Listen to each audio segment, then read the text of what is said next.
What's good, my man in society? It is your host with the most, Shadow Loke, back at you with another video. Make sure you guys like, comment, and are subscribed to the channel. It's absolutely free. That is how you help my channel get into the algorithm. Well, here we are back at it again with the Scientology, right? I've been getting asked by individuals about what's my thoughts about the Scientology and now the whole Danny Masterson fiasco, right?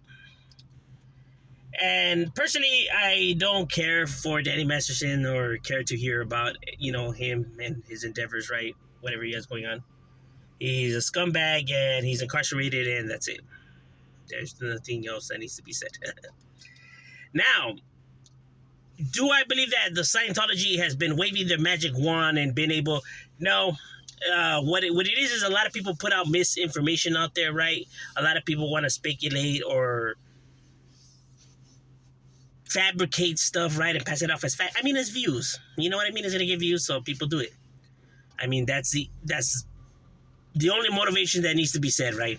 It's gonna bring them views, and that's why they do it, right? But in all true reality, they have no idea what's going on, and But that fuels the fire of the speculation of this Scientology and the magical powers that they have to be making stuff, happen behind the scenes. But in all true reality, they ain't making shit happen, and they don't have the power to make shit happen.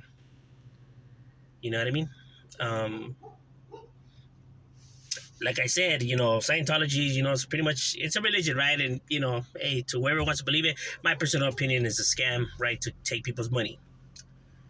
Pretty much a cult group just to scam people out of money. Pretty much is what it is. It's a cash, grab scheme, right? So, in my personal opinion, that's what it is, right? Nothing more, nothing less. So when individuals say that these people have been making moves behind the scene or pulling strings, it's just not beneficial for Scientology to do that, right? Even though Danny Masterson is a member, his family's, well-rooted. When it comes to his overall track record, right? I mean, if they really did have this power that he claims that or people claim that they have, he would have never got incarcerated, bro. They would have made all this shit go away before he even ended up in there, right? If they did have the power to pull strings and make moves happen, he wouldn't have been in there to begin with. Because people who have power, right, and influence and could make stuff happen, example, Mr. McMahon, Epstein, and a few others, right, who were able to make a lot of stuff go away, right? They weren't charged with it. Now they're being charged with it, but I'm saying, they went a long period of time without being charged. And I'm telling you, Danny Masterson has done some scandalous, crazy shit, right?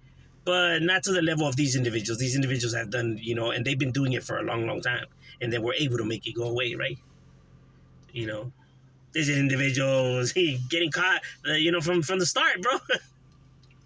Right? So, he just doesn't have that kind of influence, right? He is, even though people like that 70s show and, they think it's a good show and stuff like that. I mean, he's just not that person. He's not that one, bro. People are not going to, risk, everything that they have for this scumbag. He is just not that important.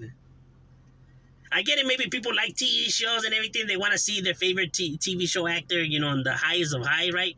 But if you break down their careers and stuff like that, I mean, he truly, really is nobody, bro. For Scientology to, risk their cash, cow, right? So they're not going to jeopardize that. It has to make sense. And we mean financial sense, bro.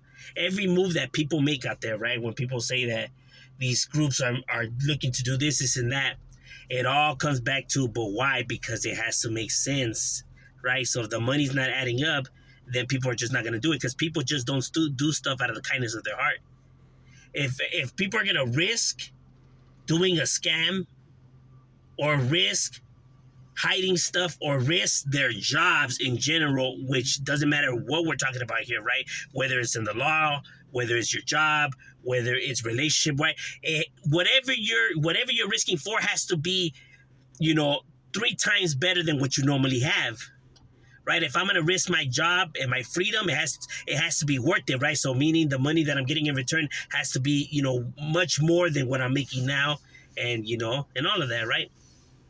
Like, why would I risk myself for something that's going to pay me less than what I'm making now, right? So people put a lot of things at risk, right? Because they have to reap, a good reward, right? And, people like Mr. McMahon and MC had money and were able to make stuff happen for people to make stuff go away. They had that money. Danny Masterson just is not that kind of person. He just doesn't have that kind of. It's bad enough that Hollywood wasn't even too fond of the individual, right? That's why he couldn't really get that many gigs. So his money situation is not what people think it is, right? So he's just not that person, right? So financially, it just wouldn't make any sense.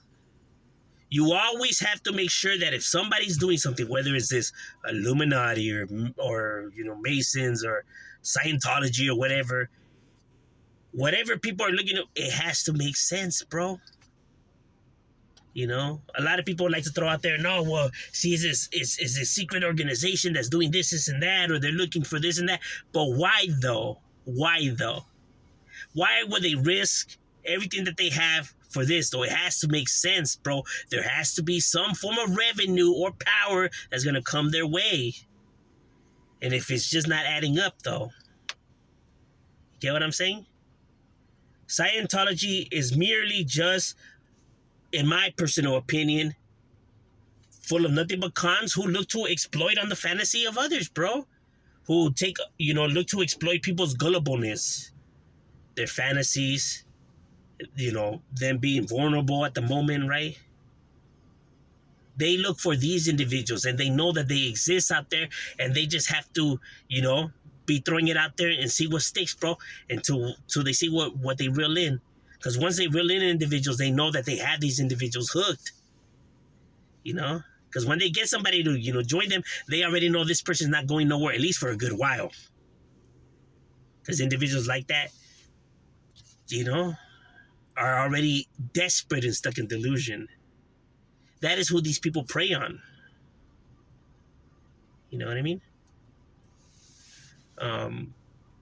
It's kind of like people, who see, like, how can people see that they're a bad group or a cash scheme or an evil group and stuff like that? Like, how is it that they're stuck like that? Well, the same reason why you guys think that these individuals have the power to do this and that when they don't. They are just not that serious. They just prey on the gullible. And I know that, like, people's frustration is like, how can so many people believe these people's shit? There's that many gullible, desperate people in this world, bro. There is. And actually even far more than the numbers that they have. You know what I mean? And you can't blame them. I mean, society has been, fueling and pitching, the supernatural for a long time. If you're talking about, special, beings who have the power to create stuff and these magical tales of splitting seas and these tales of demons and devils and ghouls and ghosts, then you can't tell these individuals that what they're hearing can't be truthful either. Like the shit that Scientology is telling them that it can't be true when you already open the door. If there's a possibility that there's a red being with horns and tail, I know that that's not really how they do, but I'm just saying, right? But if this tale of demons and devils and ghouls and witches and ghosts and that, then you're opening the door for anything being possible. Anything is possible. If this is possible, anything is possible. So when people believe that there's monsters or Bigfoot or the Loch Ness or that they've seen a spirit or that they're being possessed, you can't blame them for thinking that when you open the door for the possibility of anything being true. If this exists and the possibility that all of this is also possible, I mean, if this exists and everything else is possible, bro, then a person has the potential to shoot lightning out of his ass. Right? If this is possible, then that means that then potentially humans have the power to unlock telekinesis. If you're preaching that this is all plausible and possible and, it has happened back in the days or whatever, then everything else in this fucking planet is possible. Then the monsters and all that you're telling in your books, then Bigfoot might exist, Loch Ness might exist, and you can't be mad that people believe that if you've been, saying that these stories are real for throughout their whole entire life. And that realms exist where flames and fire world where you're tortured and by this, cosmic being, then yeah, bro, anything is possible. You can't blame people for believing this shit. I mean, so it's what people shove down people's throats and heads since forever. That's why people believe in, fortune tellers and believe in horoscopes and believe in this and that, bro. Because if you open this door, then anything is possible, and that's why people believe the shit that they believe in. I mean, you can't say that what they believe in is fake and is impossible if you're telling them that this is possible. If that's possible, then shit, anything is possible. But I'm just saying that's just my opinion. What do you guys think? Leave it in the comments and chat. We out.